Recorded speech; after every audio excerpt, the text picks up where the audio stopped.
Hello' guys, আজি মই আপোনালোকৰ আগত এয়া মানে কি এটা কথা জনাবলৈ বিচাৰিছোঁ। এয়া এইফালে এইটো দেখিছে ন, এইটো ছাপ্লাই পানী দিয়া এইটো টেপ ইয়াত পুতি থৈ গৈছে, কিন্তু এবছৰ হৈ গ'ল দেই, এবছৰ হৈ গ'ল। এবছৰ হৈ যোৱা পাছতো মানে পানী এটুপি নাই। এনেই আৰু দিয়া নামত এয়া এইটো চোতালত মানে থৰঙাই থৈ গৈছে, সিমানেই আৰু। এতিয়া এইটো ঠিকাদাৰ গাফিলতি নে কিহৰ গাফিলতি, কি কথা নাজানো, ক'ত কি হৈ আছে।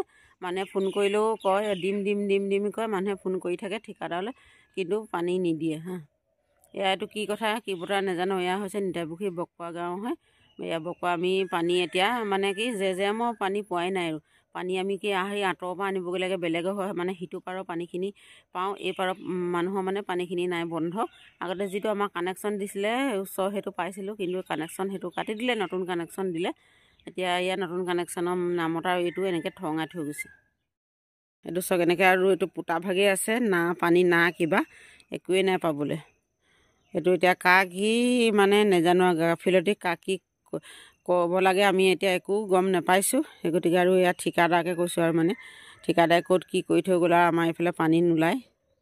বেলেগ চাইডত পানী ওলাই আছে, কিন্তু আমাৰ ইয়াতে পানী নাই দেই।